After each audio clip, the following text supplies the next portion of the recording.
Hollywood, historically, black folks don't govern over anything. We're in front of the camera and it looks good. Give black folks enough. Black folk have earned the right to have the things that we believe, right? If Hollywood handed you a career that looked completely bulletproof, box office success, critical acclaim, and zero scandals, would you throw it all away just to avoid crossing one private line? Back in the 1990s, Lorenz Tate looked absolutely unstoppable. Then suddenly, the phone stopped ringing, the major roles disappeared, and a brand new conspiracy started whispering through studio hallways. According to Katt Williams, there's a ritual in Hollywood that starts with humiliation and ends with control. He claims many black male entertainers are pressured into wearing dresses or compromising themselves publicly in exchange for career advancement. Others dismiss the idea entirely, calling it internet paranoia mixed with ordinary industry exploitation and pay inequality. Tonight, we're diving deep into Tate's rise, disappearance, and comeback story. And by the end of this video, you may never look at Hollywood the same way again. Because the real story isn't always on the red carpet. Sometimes it's hidden in the footnotes everyone else ignores. Before the paparazzi, before TMZ, and before social media fan pages, there was a young Chicago teenager named Lorenz Tate studying scripts beneath a flickering porch light while CTA buses rumbled through the neighborhood. He wasn't born into wealth or Hollywood royalty. His father worked trucking routes. His mother worked exhausting double shifts to keep the family afloat. That blue-collar grind shaped his mentality early. While other teenagers chased popularity, Tate obsessed over performance. He memorized monologues from August Wilson plays before he could even pronounce some of the names properly. Acting wasn't just a dream to him, it was survival. But in Hollywood, talent alone only gets you to the front door. Then comes the velvet rope. In 1993, Tate exploded onto the scene in Menace to Society. His portrayal of O-Dog instantly became legendary. Violently unpredictable, charismatic, terrifying, yet magnetic at the same time, O-Dog felt like one of the most authentic villains audiences had ever seen.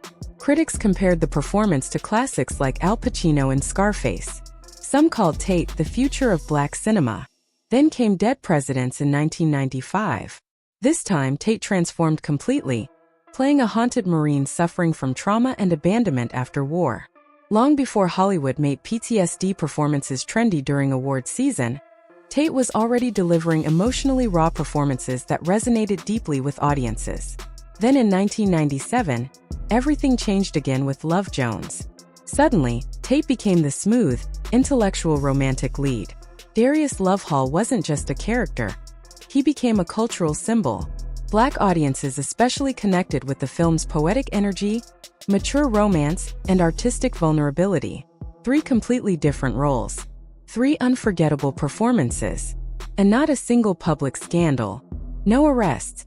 No tabloid meltdowns. No controversy. Hollywood executives reportedly saw him as the next great leading man. Many believed he could become the next Denzel Washington. Then, almost overnight, the momentum vanished. By the early 2000s, major starring roles became rare. The blockbuster push slowed down dramatically, and fans started asking the same question. What happened? There were no DUI charges, no rehab stories, no public breakdowns, no career-ending controversy, just silence. And sometimes silence speaks louder than headlines. Industry insiders blame changing trends, audience fatigue, or shifting studio priorities. But fans noticed something strange. How does someone with that level of talent, consistency, and professionalism suddenly fade without explanation? That's where Katt Williams enters the conversation. Over the years, Williams has repeatedly claimed that Hollywood pressures black male entertainers into humiliating situations in exchange for opportunities and advancement. According to him, the famous dress conversation isn't about comedy or fashion. It's about power. Williams argues that once someone agrees to public humiliation or compromising situations, executives gain psychological leverage over them forever. Critics call the theory ridiculous. Others believe there's at least some truth hidden beneath the exaggeration. Because every time a respected black actor disappears mysteriously from mainstream Hollywood without any major scandal, the conversation starts all over again. Was Tate one of those people who simply refused to play along? Nobody can prove it. But the rumors persist. Even legendary director Spike Lee once joked that Hollywood only allows room for one spotless black leading man at a time. And honestly, the industry numbers sometimes support that argument. Studios regularly invest massive budgets into multiple white male stars simultaneously. Yet historically, Hollywood has often struggled to support more than one or two elite black leading men at the same level during the same era. Whenever black actors speak openly about pay disparity, they're often accused of playing the race card. But the financial numbers tell their own story. Tate himself later spoke openly about the issue during interviews promoting later projects. He explained that black actors frequently work twice as hard for significantly less compensation. That frustration echoed comments made by Taraji P. Henson, who emotionally revealed in 2023 that unequal pay nearly pushed her out of acting altogether. Monique voiced similar concerns years earlier and faced accusations of being difficult, followed by long periods of reduced opportunities. The pattern feels familiar. Speak up too loudly, and suddenly the industry gets quiet around your phone calls. Tate eventually pushed an even bigger idea: ownership. Instead of depending entirely on studios for opportunities, he encouraged black creatives to build independent production pipelines, distribution systems, and financial leverage. Because when you don't own the platform, you're constantly asking someone else for permission. And permission can always be denied. Still, the conspiracy side of the conversation continued growing online. According to Katt Williams and similar voices, the alleged humiliation rituals are only the visible surface of something deeper. They describe secretive power structures, symbolic submission, and unspoken loyalty tests hidden behind entertainment industry politics. Skeptics argue these stories are simply exaggerated metaphors for exploitative contracts and career compromise. But whether literal or symbolic, one idea keeps resurfacing: Hollywood rewards compliance and punishes resistance. If Tate truly refused to compromise himself, spiritually, morally, or professionally, some believe that may explain why his career momentum slowed so dramatically despite his talent. Yet talent like his doesn't disappear forever. It waits. Then came Power. When 50 Cent helped expand the television empire surrounding the hit Power franchise, Tate re-emerged in a major way as Councilman Rashad Tate. Confident, manipulative, ambitious, magnetic. The performance reminded audiences exactly why he became a star in the first place. Fans loved him immediately. And this time, Tate played the game differently.